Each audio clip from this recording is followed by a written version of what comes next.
Hey guys, it's KJ from The Scariest Movie Ever, and I recently made a really interesting discovery. I wanted to share it with you in this video.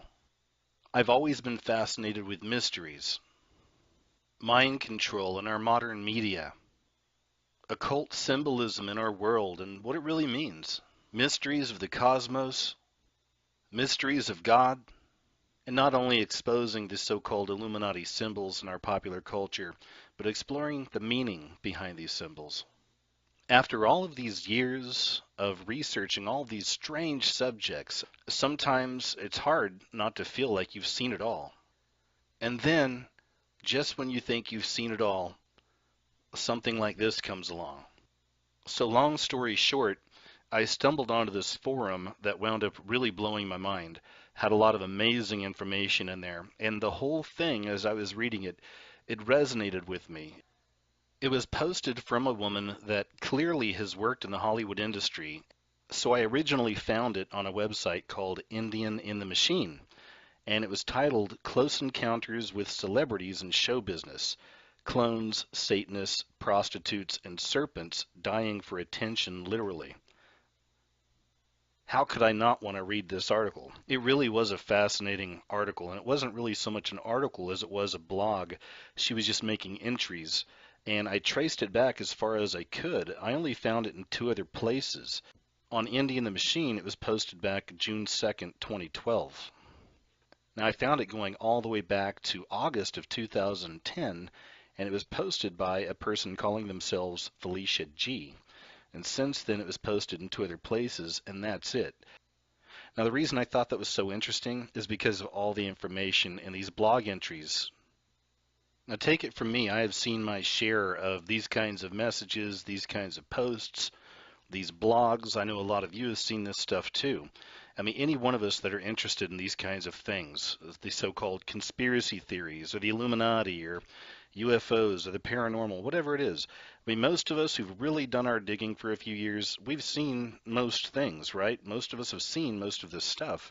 But every now and then something comes along that's just special. Something comes along that you've not heard before. And I promise you, this is one of those times. This is why I thought it was very interesting. It's been around for 5 years now, and hardly anybody's really heard about this. And I really think the best way for me to do it is just to read it and let her kind of explain it in her own words. Now, I'm not covering everything. She goes off into a lot of different tangents. Sometimes it's stuff just about the business or about her life out there. Sometimes it gets into clones. Now, if I was to do something on clones, that would take a whole other video. So maybe I'll touch on that another time. But what I'll do is I'll go ahead and leave a link underneath this video so you can go and check out the post for yourself and read the whole thing. I just kind of pulled out some of the juicier tidbits, a lot of the Hollywood insider type info, a lot of stuff about the Satanism going on out there, and a lot of other things as well. So sit back, relax, and check this out.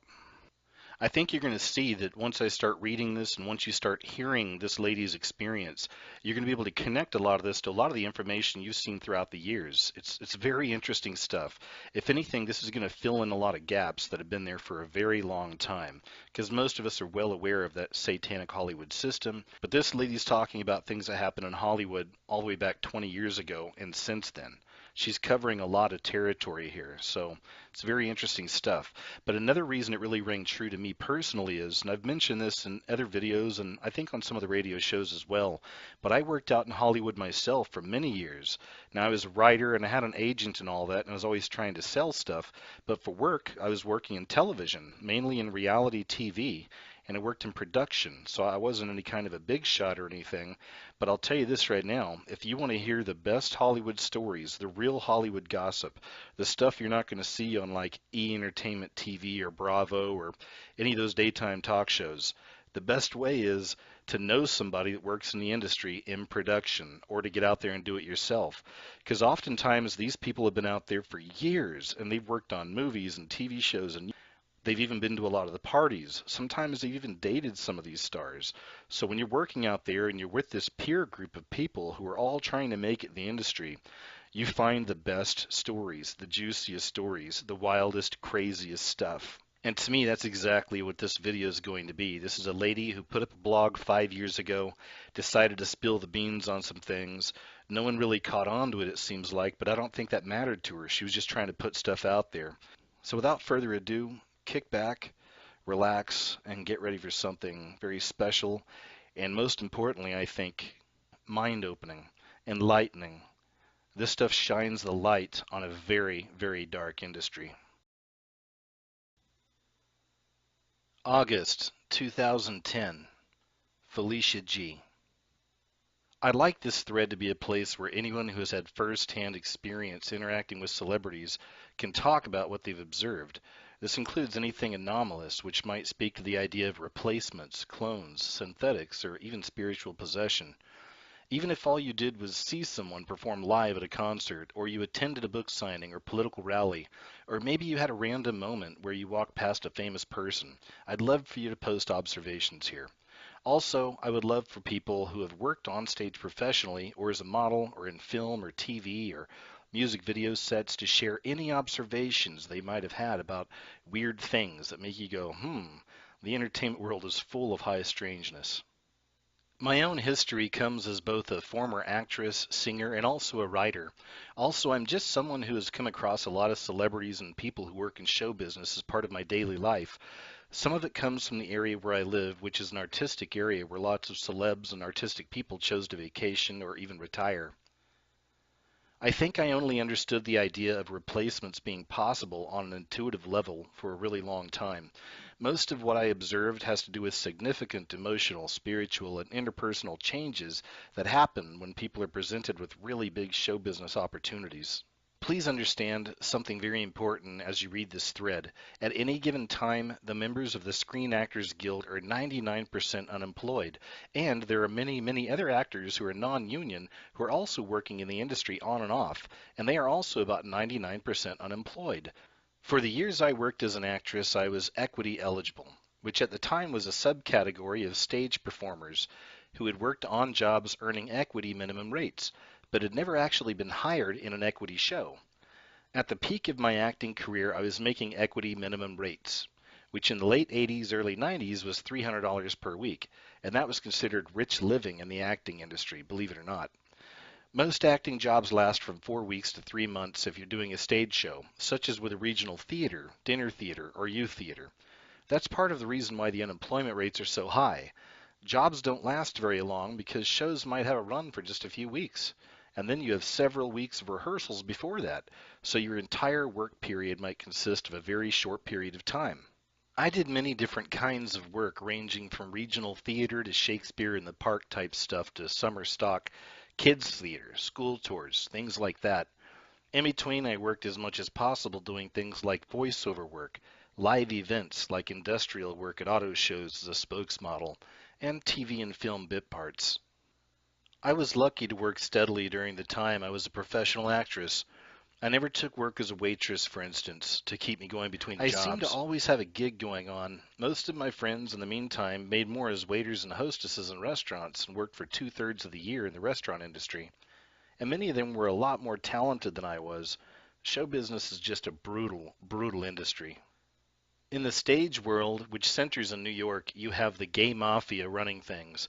Befriend this crowd and you will continually get work. Piss them off and you'll never work in this town again. I had written a play once that a former Broadway producer was looking at. She was a lesbian woman who had worked on several big-name Broadway musicals in the 1980s and 1990s. At one point, she pissed off some of the gay males who run the industry in New York, and she literally became homeless almost overnight from the blacklisting. She liked my play, but told me she couldn't really help me any further because all of her friends had turned on her. So to be clear, it is a gay male mafia that runs the theatrical world in New York. This makes for a very weird dynamic when you seek stage work in New York, as I did. Many gay males took to me because at the time I was pretty glamorous and looked like Jennifer Connelly or maybe Brooke Shields, a very popular look at that time. It got me a lot of work. When the rare straight male stage director auditioned me, it was always a casting couch situation. Sleep with me or you don't get work, and I always refused. So the only work I really got in the theater from my New York auditions was from gay male directors. Now, on the flip side of things, if you were a gay man auditioning for work and a gay male director was casting, you also needed to be ready to sleep with the director. One of my friends was very willing and got a supporting role in a Broadway musical, but the show bombed, unfortunately. He didn't really care about sleeping with the director, he just thought it'd be kind of fun.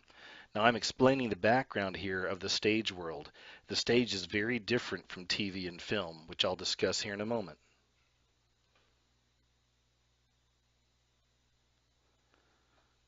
Most of my steady work came from auditioning in New York for theaters that were out of town, so I traveled and did tons of work up and down the East Coast. A lot of the jobs were very fun. Again, because I worked for either gay male directors who admired me or straight female directors who simply cast me for my talent. Now, I mostly did comedies and kids shows and period pieces like Shakespeare, with a few musicals thrown in. Stage work can be very beautiful because you get to project loving and positive energy to a crowd and attempt to share something uplifting or educational with the masses. All of the actors I knew were very sweet, and we all tended to be the typical right brained creative types who were very idealistic and kind of naive about the world, and often very, very oversexed. Any cast I was in always became an orgy of almost everybody sleeping with everybody else. Where it got weird was when the power players, the producers, directors, would adopt a cast member as a lover. Then that person was usually elevated to a position of power. They suddenly took over the lead. For instance, with the original person suddenly not showing up for work, and no one knows why. I was fortunate to come from a loving family, but many of the performers and models I knew did not. When they came from abusive homes or single parent homes, they almost always became more vulnerable to prostitution, abuse, and drug addiction in the industry. Some of it is driven by the very real harsh economics of working in that industry. Again, 99% unemployment, let alone trying to compete with a gazillion people who are prettier, more talented, and who have bigger boobs and skinnier bodies than you do.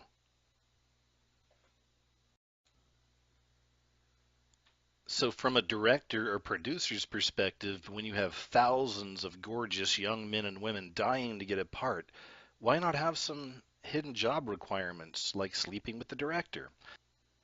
If one woman refuses to do it, chances are there are hundreds behind her in line who will say yes.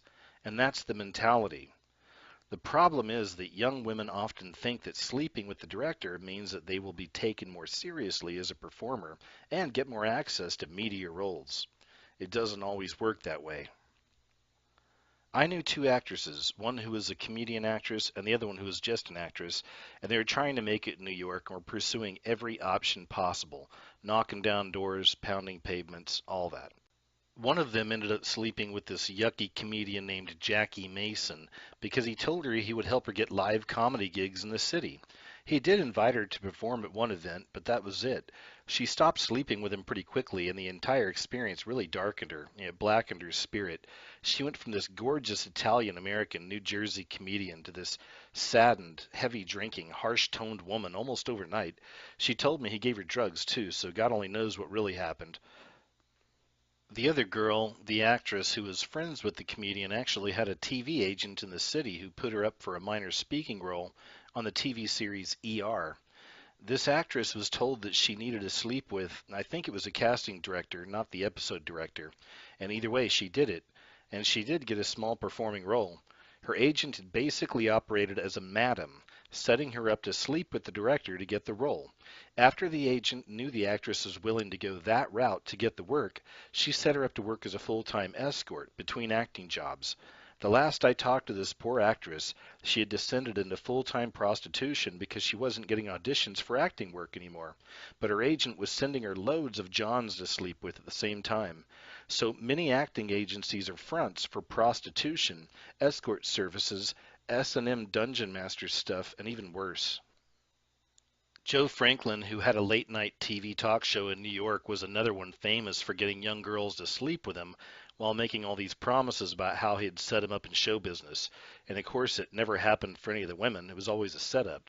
So when a lot of these men of power see all these gorgeous, talented, and often very sexual women pursuing jobs in New York, well, these guys take advantage.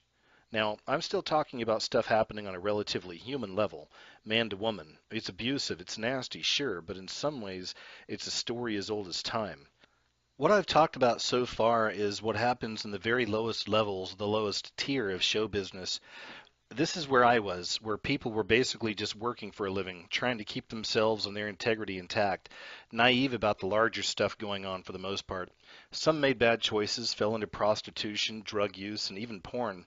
Amongst the models, actors, and actresses I knew, this happened to a lot of them. And most of the people I personally knew well actually would stay at that level. They never really became famous or big. I did, however, have many first-hand brushes with celebs who were on a much higher tier, and weird stuff was constantly within these circles. Most open modeling casting calls are really prostitution fronts anyway, or they just force you to spend lots of money on unnecessary headshots, professional photography, and then the agency makes more from pimping and from the photos than actually getting the model's work. At those open calls, they want really pretty and really dumb, submissive women. Very sad how such women are taken advantage of. As I mentioned in another thread, I do believe that there are two realities within the industry. The insider bloodline types who literally make a phone call after they get out of Juilliard or film school and they immediately get work in the industry. Or they've come from some multi-generational abuse type families. And then there are the nobodies like me who get work but don't have those connections. In my career, whenever I would cross slightly over into the reality of potentially getting bigger roles in TV or film, I was always presented with the pay-to-play prostitution demand, which I always refused. I kept thinking each time I hit that wall in various cities and various shows and film projects that surely at some point I would find a big role that didn't require that. But I never did.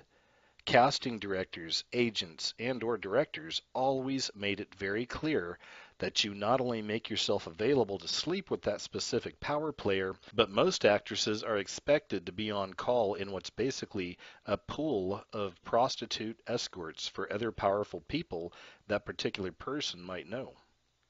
Models also end up in this situation, only it starts very young for them.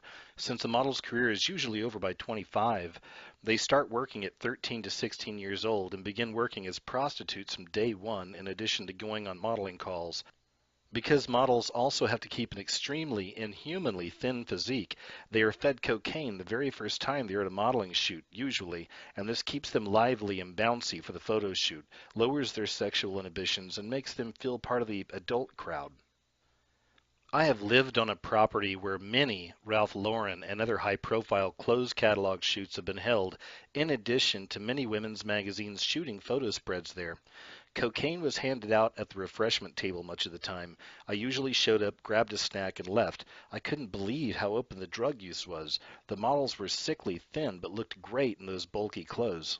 So to cross into the higher echelons of entertainment, if you don't have family connections, you work yourself through the drug use, the sexual permissiveness, the prostitution. There's escort levels, and this in turn leads to things like mind control, having handlers, and into darker levels of what I believe is spiritual possession or even soul loss at a very profound level. At some point, if you wake up from the almost constant mind control and trance induction and you say no, you can either be told you will never have a career, as happened to me before I got involved with this crap, and or you could have your physical well-being threatened. I myself had some death threats from one assistant director who had chosen me to play a recurring character on a TV show. I did about 10 episodes. He was always inappropriately flirtatious with me in a really creepy way, and when I showed up one day with an engagement ring on my finger after getting engaged, he got really nasty. He threatened my boyfriend's life and mine. I couldn't figure out why. I was just a bit player, nobody famous, nothing really. He threatened my boyfriend's life and mine. I couldn't figure out why. I was just a bit player, nobody famous, nothing. I just laughed it off at the time, but I knew another girl who had gone the prostitution route on that very same show, and she actually slept with the same assistant director, which got her exactly 6 speaking lines in one episode, and she became creeped out by him really quickly. She talked about how he was violent with her during sex, always feeding her copious amounts of drugs, and talked about how the next time she'd come over, he'd make sure and bring over some of his friends from the set so they could all have some time with her. She refused and broke up with him after that, naively thinking that this was a relationship of equals. She moved back in with her ex-boyfriend, and that boyfriend had the tires shot out of his truck. She was also gang stalked while out driving for months, and her agent would no longer return her phone calls for so-called unprofessional behavior. Now, of course, this unprofessional behavior was her breaking up with the assistant director. But again, though, I'm just talking about lower level shenanigans in the industry right now, and I'll talk more about observing actual celebs next. I just wanted to provide more background on the thuggery, the mandatory prostitution, and the drug use that is constant in the TV and film world. And I really didn't see this in the stage world at all, so it seems more tied to the modeling, TV, music video, and film worlds. What I've described so far is really the grooming stage, which I believe later can set the stage for a performer, once they get famous, to become deeply embedded in a very dark world indeed. And having seen how dark it is, I can't help but see that there must be people who protest and wake up at some point. And I also see how their waking up must be a real threat to the controllers of this system. So of course they are threatened, silenced, and even killed. And that's the way the game works out there. It's awful. One TV show I did starred Carol O'Connor, and the show was haunted by problems. Parasitic drug dealers literally took up residence in the tiny Georgia town where we filmed, preying on the cast and the crew. Actor Howard Rollins had a major cocaine problem throughout the filming, and even Carol O'Connor's own son, Hugh. He had been given a small role on the show, so Carol could keep an eye on him. He was prone to drug problems, but he became a sitting duck for the drug pushers and sunk deeper into his drug addiction during the filming of the series. Some years later, he died of an overdose, and the women on the show were so horribly skinny and coke addicted it was terrible. They keep the women of TV and film horrifically thin. I could see the ribs and backbones of the main actress, Anne Marie Johnson, and a guest star who was a woman from soap operas when they filmed a party scene wearing backless gowns. They seriously looked like refugees from a concentration camp, just like models. And neither of these women was large in any respect. They needed to each put on another 20 pounds just to be healthy. Many of the episode directors complained about how Anne Marie was getting too fat. Yeah, the residents of Dashu were so frickin' fat. What lard asses they were. What twisted people these were. Carol O'Connor was always polite yet distant with everyone. Once in a while you'd see his famous humor come through in some improvising, some shades of Archie Bunker actually coming through. The show was very serious and dramatic and slow-paced. It was called In the Heat of the Night. I was struck by how Carol O'Connor seemed smaller and frailer than he did as Archie Bunker, but I wrote it off as age. Plus, he had a heart condition, and the stress of having to film extra hours due to his co-star's drug problems added to that. At one point during production, he had a heart attack. Now, about a completely different celebrity, I want to tell you about a time that I was kicked off an alternative news conspiracy site some years ago for sharing the story that I'm about to share with you now. We all know Michael Jackson hadn't been Michael Jackson for a long time and was possibly replaced several times. And he came from a horrifically abusive family where his dad sold all of his children into bondage, basically. Many stories about how old Joe Jackson once kicked little Michael in the crotch so hard that it may have actually led to permanent damage to his testes. Other people used to speculate if that was the reason for his really high voice. Anyway, lots of mess going on there. The Being, who was masquerading as Michael Jackson around 1990-95, often rented out a suite at Leona Helmsley's The Palace luxury hotel. A friend of mine in the hotel industry took me to see this huge penthouse suite, which takes up 2 whole stories, and had an amazing view, beautiful grand piano, endless rooms. Now, this woman who was the concierge there during the time Michael Jackson was staying there told me about how he would have groups of 10 to 15 Mexican boys, under the age of 15 typically, shipped in by a mysterious limo driver who would show up at the back delivery entrance and bring the kids in for play dates. Now, Michael also always had Bubbles the chimp with him back in those days. The boys would stay over for a night or two and then be shipped back out again. My friend and all the staff used to dealing with VIPs knew that they would be blacklisted from working in the hotel industry in New York if they ever let word out about this. The rooms were always a mess afterwards, she told me. Semen stains all over the expensive couches. She showed me some of the specific couches that had to be replaced several times. Really, really nasty stuff. And she didn't want to tell me anything more, but suffice it to say that the insiders in the VIP hotel lodgings world see a lot of this stuff involved with child sex trafficking and sex slavery. And these people being shipped in for all these certain stars. The same goes for women sex slaves, too. It all depends on the celebrity's tastes. Another hotel industry friend who worked in lots of LA hotels on the West Coast talked about Tom Cruise, and she said that he keeps to this day a very special luxury penthouse apartment for parties with his male gay friends and gay male escorts, some of them underaged. So there is a ton of this underground sex slave, prostitution, trafficking stuff that sits right alongside the drug industry, both with parasitic hands on the world of stars, celebs, and models. Are these the originals? Were the originals this goofed up? I don't know. The replacements do seem heavily indulged, though, if that's what they are. They get all the drugs and sex they want, plus loads of spending money, fame, attention. Cinematographers are also heavily into the dark stuff that is so pervasive in the film and TV industries.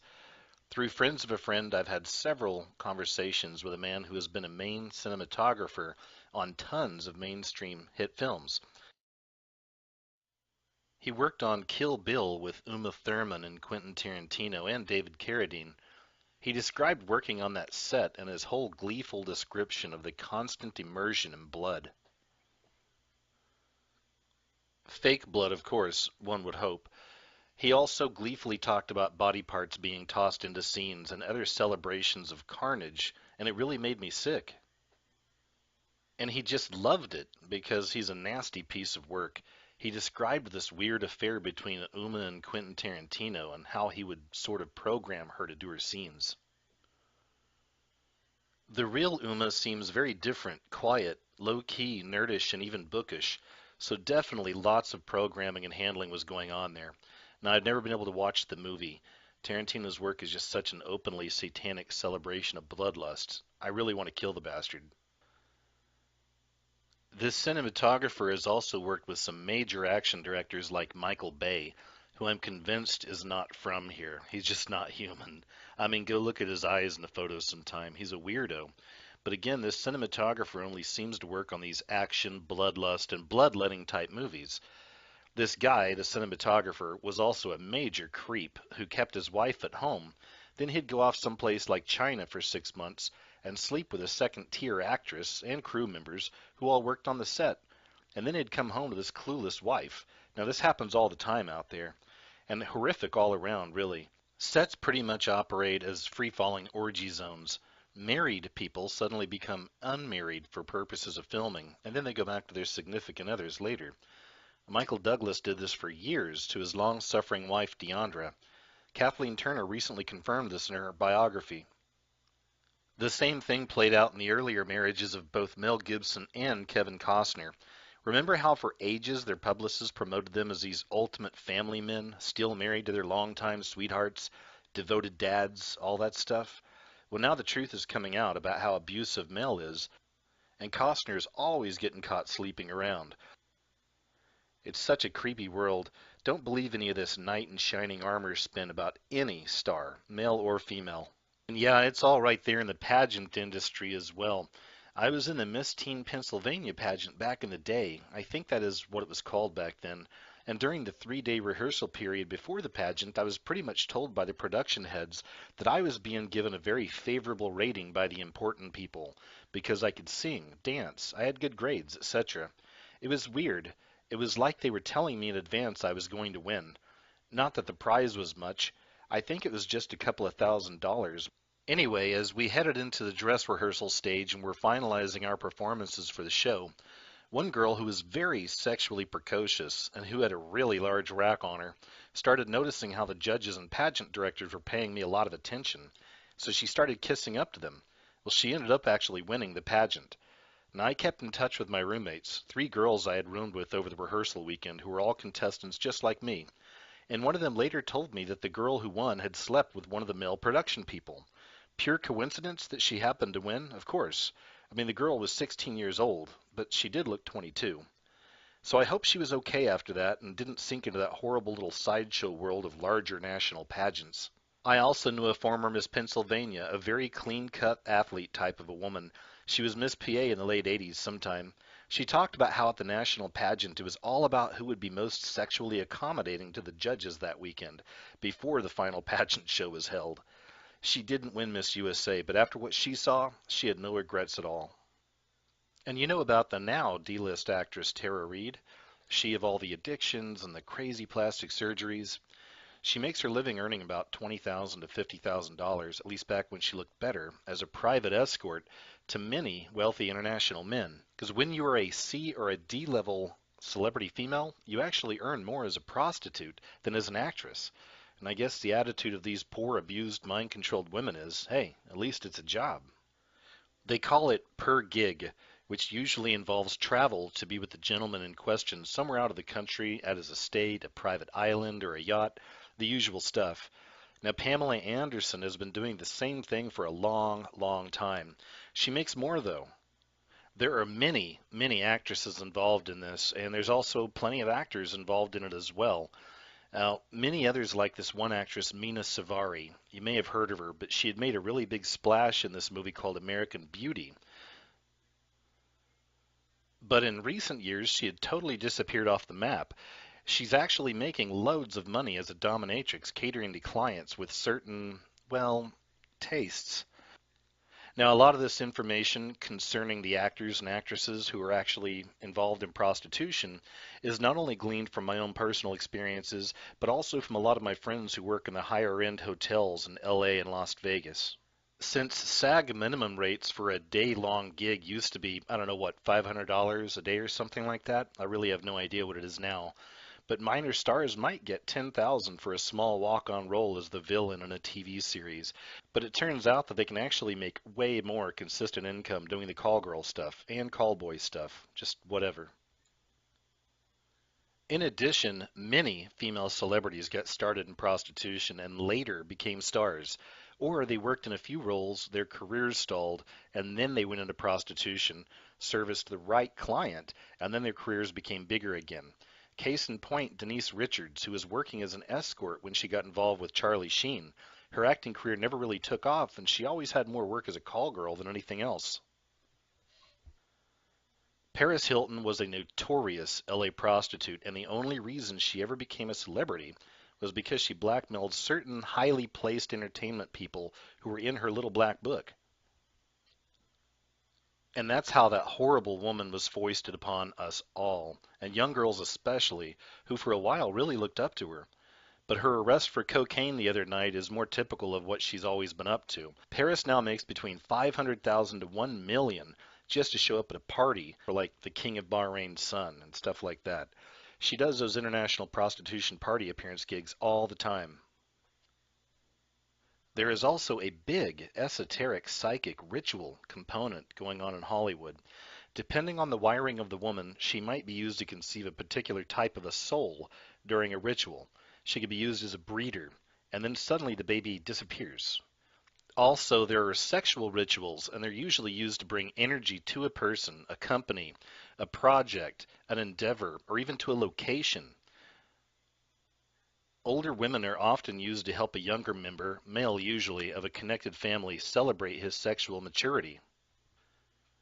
You can think of it like a bar or a bat mitzvah ceremony, only instead of coming of age spiritually, he is celebrating coming of age sexually. This can be done when the child is between the ages of 12 or 15 for boys, and not too long after a girl's first period for the younger girls. You have the Madonnas out there who groom these younger women to eventually take their place with these sexual psychic rituals, but sometimes the older ones are still being used for other things too. It's never really been about youth, but more about the energy and being able to access that person to harvest that psychic energy, that emotional energy. And the women who have had a lot of sexual abuse and fragmentation and damage in their past, they're especially popular in this regard because they can be trained not to remember being abused, and they'll tend to dismiss everything as a great party in which they had great drinks and drugs and had sex with multiple people, and then they went home with lots of money. Pamela Anderson wrote a novel, I'm sure with a ghostwriter, but she wrote it a while back that talked about one of her alter egos and discussed these frequent orgies which she participated in. Thinly veiled real stuff. But I don't think that book talked about any of the deeper esoteric stuff going on. Again, with mind control and fragmentation, sometimes the person doesn't even recall everything they ended up being used for. I know a second tier TV actress. She's like C or D list movie actress, and she's done some story arcs on various crime and law type series, often as the long suffering wife who turns out to be a killer, that type of a thing. She usually films for 2 days, which is max after work. And since she has a little bit of a name, she can pull about 10,000 to 25,000 every time she gets a story arc like that. But still, she works rarely. Like most actresses her age, she's in her 50s now. If she had slightly more name recognition, she says she could probably make more for these types of gigs. But since she hasn't been in a mainstream movie for a while, her asking price keeps going down. She's someone who actually did not end up in the prostitution sex slave track. But then she took a long time off from the biz to get married. She had kids, live a normal life away from LA and New York. And so she's a lot more of a character actress anyway than that type of a blonde, buxom, impressionable sex kitten type, which actually probably saved her life. With some of these ladies, it's helpful to look at the constellation of people they've dated. How did Anne Hathaway end up engaged to wealthy real estate developer Raffaello Fileri, for instance? Here's some info on some of his connections from June 2008. It says, more trouble for Raffaello, the fiancé of Devil Wears Prada star Anne Hathaway. Attorney General Andrew Cuomo is investigating the Fileri Foundation, a charity headed by the 29-year-old Italian businessman. The Post has it that Cuomo's office has subpoenaed financial documents belonging to the Manhattan-based foundation, which is involved with vaccinating children in developing countries, among other things. Fileri last made headlines when he was arrested for bouncing a $215,000 company check issued on behalf of his own real estate company. Now, those charges were dropped when he paid up last month, and earlier this year he also settled a lawsuit brought on by billionaire Ron Burkle. Hathaway's spokesman tells the Post that the actress no longer serves on the foundation's board, though she had traveled to Central America with Fileri last year for a charity-funded vaccination program. Cuomo's office declined to elaborate on the investigation, but apparently it has something to do with the foundation's failure to file tax disclosure forms required of nonprofit groups. So with this fiance, you have a bunch of things going on. First off, when someone is in the industry like Anne Hathaway is suddenly engaged to a guy like that, it's almost always due to an arranged escort prostitution date. Now, people think it's just because famous and wealthy people meet at parties, but it is not. Think of Cindy Crawford and Richard Gere and how they said they met at a party. No, she was a paid escort for the evening. At the higher echelons, these women, especially the supermodels, are expected to keep the powerful men company. It's all a part of the deal. Sometimes it works out nicely and the woman actually enjoys being with the guy. She ends up with a full-time gig, if you will, as the real girlfriend or wife. And that's how you often end up with actresses marrying these directors. Or it's more cold and calculated. He gets a bit of expensive, famous, beautiful arm candy, and she thinks she's going to get lots of work because she's married to the director. But you see, it doesn't always work out that way. Many of these directors rarely use their wives in their actual films. Anyway, with Anne and Raffaello, you also have the constellation of Raffaello having done a business deal with the infamous Ron Burkle, who happens to be a billionaire friend of Bill Clinton, who is widely known to be a guy who loves procuring models and other willing women for Bill, as well as enjoying some on the side for himself. So these threads all interconnect. Also, you have the connection through Othello to some world charity vaccination program type stuff, with Anne having sat on the board of the charity and traveled to third world countries doing what they call, quote, good works. These organizations are usually fronts for prostitution, sex trafficking rings, and drugs, but they love to have someone wholesome like Anne as the face of the organization. Now, I'm not saying she knew about any of this stuff. She may have genuinely believed everything was on the up and up. Anne and Raffaello eventually broke up, but apparently she had let him take some naked photos and videos of her. And she was freaking out for quite a while, at least that's what the media was telling us. She was afraid that they were going to be released. Now that's exactly how the mainstream press always spins this stuff. She agreed to do some sort of porn photos and video for the guy, with the understanding that it would be only circulated amongst a connected group of his friends. But after she broke up with him, all bets were off, and she knew he might get nasty and circulate some of this stuff wider. So this press release makes it sound like these were just some innocent little photos and bids taken between a consenting couple. But that's not how it usually works. The actresses agree to do porn in exchange for all the perks of being with the rich guy, but with the understanding that they lose rights to that material if they break up with the guy. I think that Anne got lucky or perhaps made some other concessions or deals because the release of this material didn't completely spoil her industry image as the nice girl, but it looks like some of it is leaked to the net and is viewable online. There is a higher tier in the porn world of homemade stuff by gorgeous actresses and models whose boyfriends just happen to be directors, photographers, celebrities, or other connected people, and they get these exclusive access to these sex tapes or photos that these women do. I'm sure Raffaello passed Anne's stuff off to his friends like Ron Burkle did. It doesn't mean that it was ever going to be in wider release at the lower levels of porn distribution.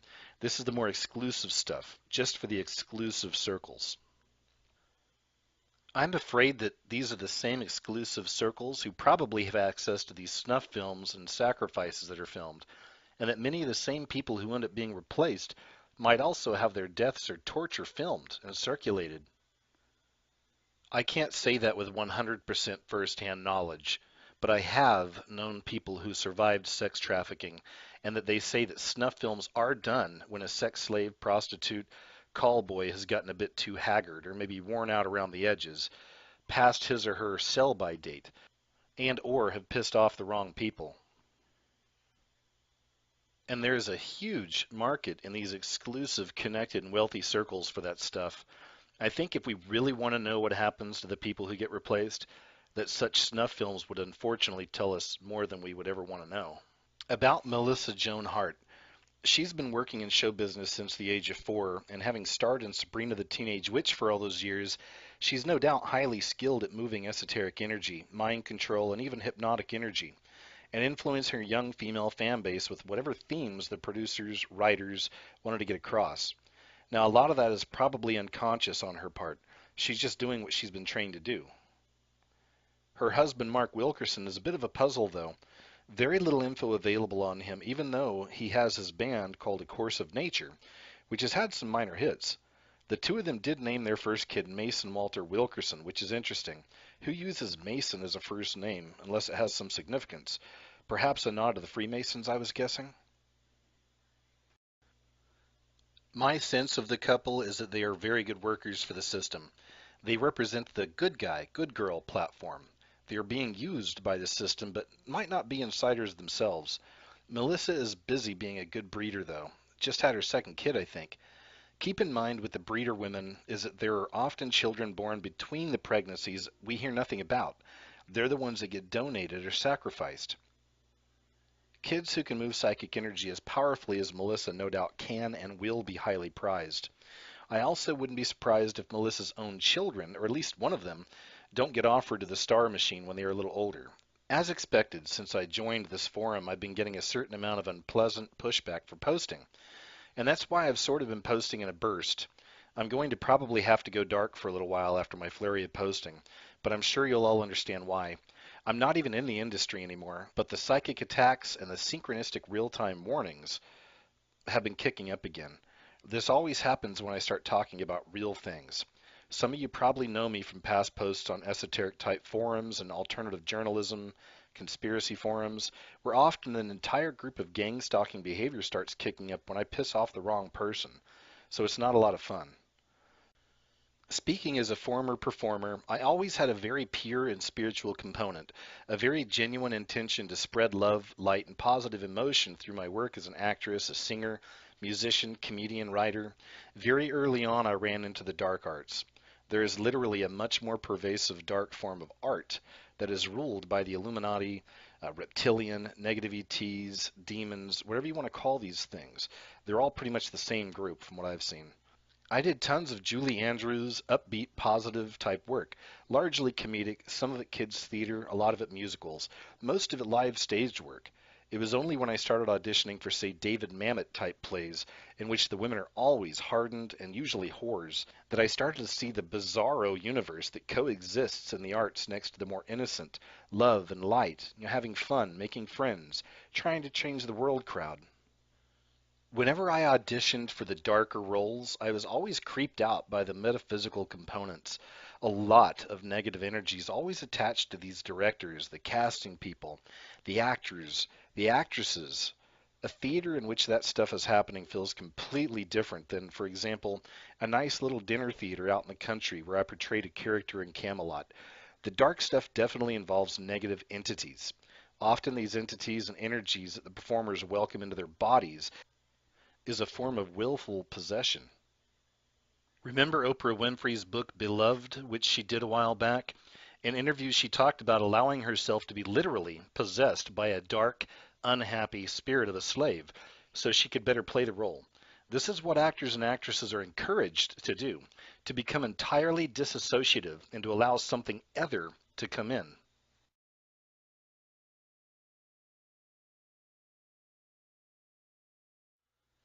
About the Olsen twins from Full House.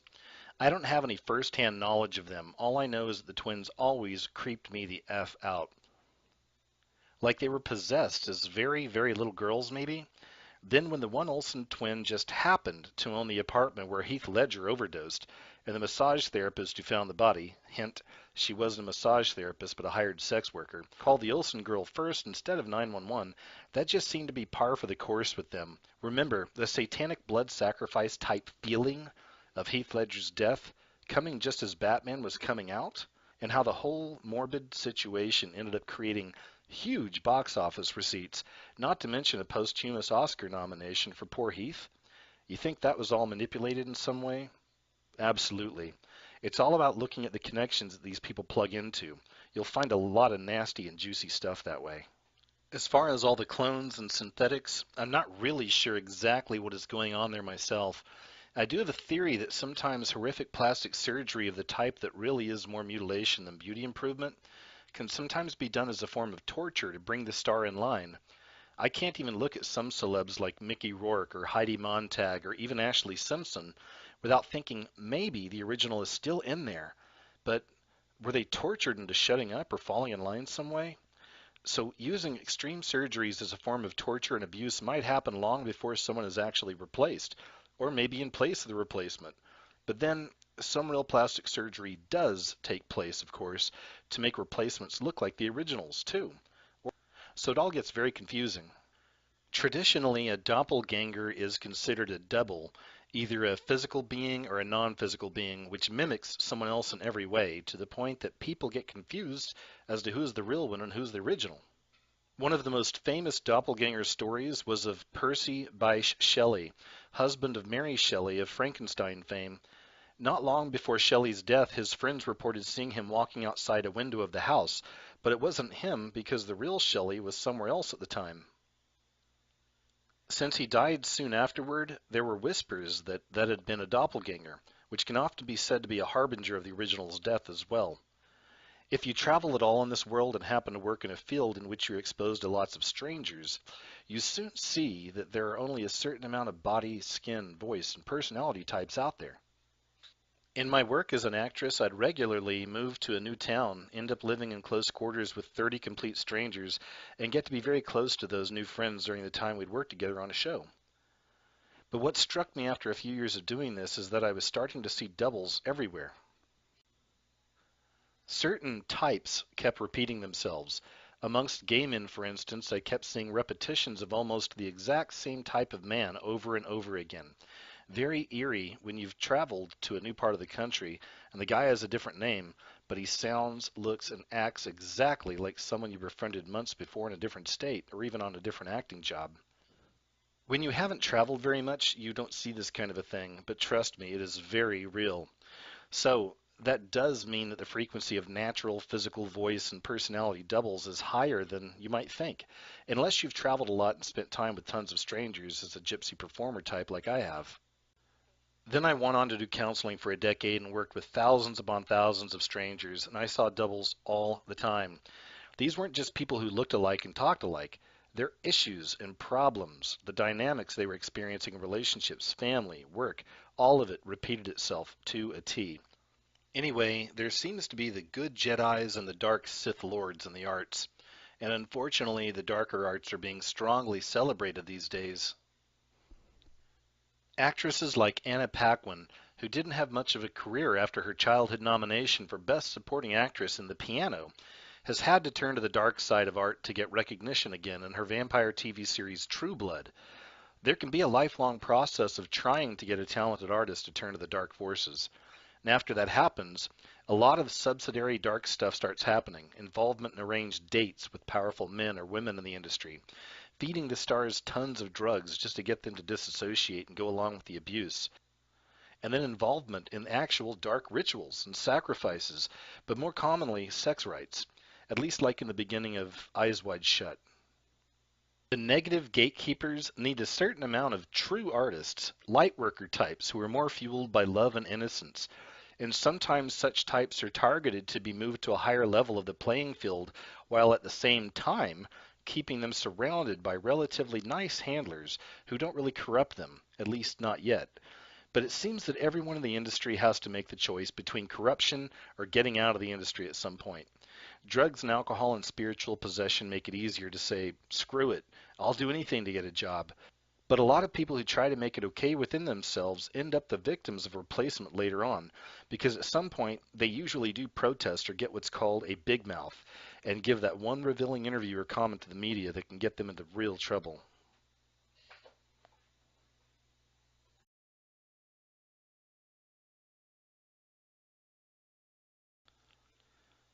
So in conclusion, I just wanted to say that I didn't cover everything from her blog.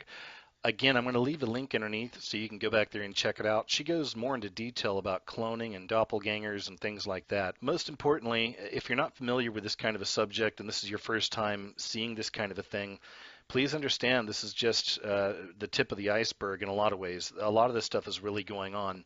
However, in all the years I've had of exploring this kind of stuff, this really is some explosive information. It's fantastic information because it lines up with a lot of the stuff I've seen throughout the years myself. And I'm sure a lot of you can relate to that as well. Ultimately, I hope that this video opens up your mind. I hope it opens up your spiritual eyes. Essentially, we are under attack at all times through the media.